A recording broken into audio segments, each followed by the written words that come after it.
Hello everyone. I hope you all are doing well. तो आज हम जो टॉपिक पढ़ने वाले हैं that is need and purpose of nursing research. ठीक है, नर्सिंग रिसर्च जो हम पढ़ रहे हैं या करते हैं उसकी नीड क्या है, उसकी क्या ज़रूरत है पढ़ने की हमें। ठीक है, तो ये एक बहुत इंपॉर्टेंट क्वेश्चन है, तो इसे ध्यान से देखिएगा। तो फर्स्ट आता है to develop, refine and expand the scientific base of knowledge which is required for quality nursing care, education and administration। ठीक है, कुछ इंपॉर्टेंट पॉइंट्स को यहाँ पे मैंने हाईलाइट किया यानी कि अंडरलाइन किया है पेंसिल से।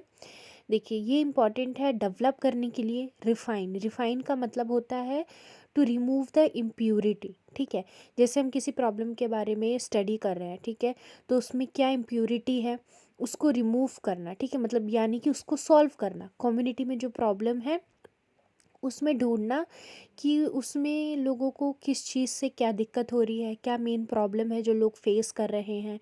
ठीक है, उसको देखना। And the two expand the scientific base of knowledge, जो साइंटिफिक बेस है यानी कि जो बेसिक नॉलेज होती है उसको भी इम्प्रूव करना इम्पॉर्टेंट है। विच इज़ रिक्वायर्ड फॉर, अब वो नॉलेज जो हमें इम्प्रूव करना है वो किस लिए इम्पॉर्टेंट है, फॉर क्वालिटी नर्सिंग केयर, ताकि हम लोगों को एक अच्छी नर्सिंग केयर प्रोवाइड कर सके। फॉर एजुकेशन पर्पस, ठीक है, पढ़ाई के लिए। एंड एडमिनिस्ट्रेशंस, जो भी हम केयर दे रहे हैं उनको फैसिलिटीज़ देंगे, सर्विसेज देंगे, उसको इम्प्रूव करने के लिए एक नर्सिंग रिसर्च को पढ़ना इम्पॉर्टेंट है और उससे समझना इम्पॉर्टेंट है। तो यह है फर्स्ट पॉइंट। ठीक है, दूसरा आ जाता है कि अब मेन इसका एम क्या है। ठीक है, to enhance the body of professional knowledge in nursing. ठीक है, जो प्रोफेशनल नॉलेज होती है उसको बढ़ाना। ठीक है, ताकि जो नर्सिंग है वो नॉर्मली कोई डिग्री हासिल करना नहीं होता है, वो क्या है, एक प्रोफेशन है। ठीक है, उसको मेंटेन रखने के लिए ये इम्पॉर्टेंट है।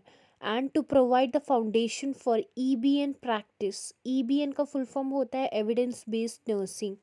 ठीक है, ईबीएन यानी कि जो हम प्रैक्टिस कर रहे हैं, ठीक है, ऑलरेडी वो क्या होता है, एविडेंस बेस्ड। एविडेंस बेस्ड का मतलब होता है ऑलरेडी लोगों ने वो चीज़ की हुई होती है और उसका जो बेनिफिट है, उसका जो रिस्क है वो लोगों को पता होता है।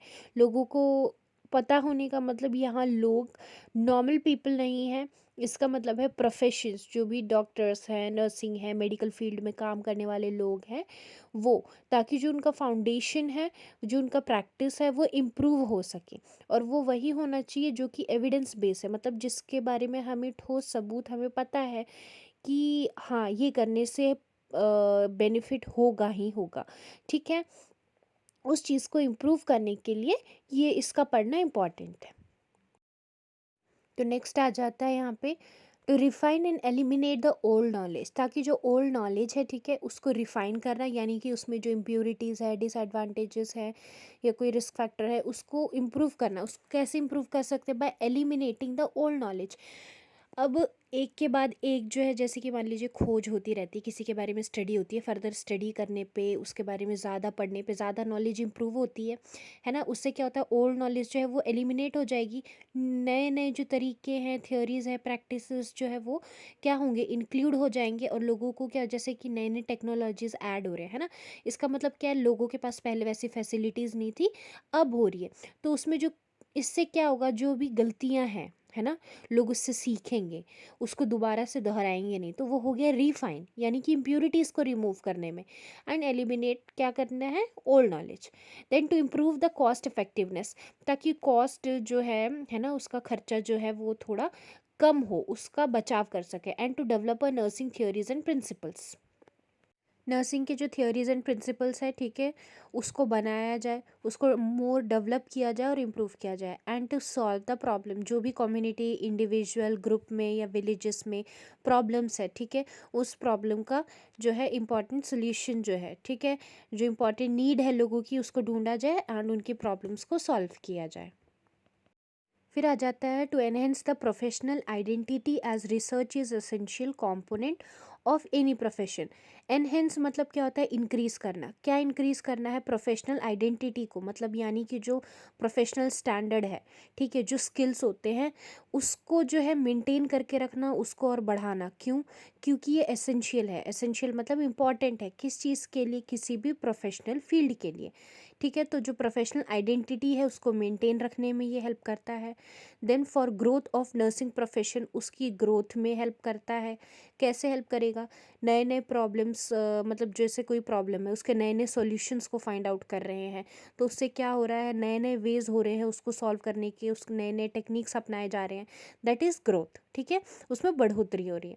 Then to help to identify the boundaries of the nursing, boundaries find out करने में भी हेल्प होती है। बाउंड्रीज का मतलब क्या है, लिमिटेशंस, उसमें क्या क्या लिमिटेशन है, तभी हम उसको ठीक कर पाएंगे।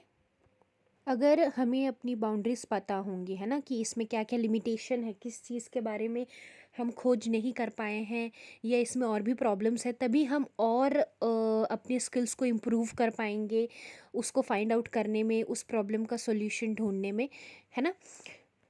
तो इन सारी चीज़ों को इम्प्रूव करने में, इम्प्योरिटीज़ को हटाने में, प्रोफेशन जो एक आइडेंटिटी है उसको मेंटेन करने के लिए, और नए नए टेक्निक्स के बारे में सीखने के लिए, जानने के लिए, इम्प्रूव करने के लिए इसका पढ़ना बहुत इम्पॉर्टेंट है। That is need and the purpose to study. I hope आपको समझ आया होगा कि इसकी इम्पोर्टेंस क्या है, क्यों पढ़ना चाहिए। बहुत इजी लैंग्वेज में मैंने कोशिश की इसे समझाने की, एंड आपको समझ आया होगा तो प्लीज़ फॉलो करें, ताकि ऐसे और हिंदी में लेक्चर्स और इजी वे में आपको मैं प्रोवाइड करती रहूँ। And thank you for watching. Bye.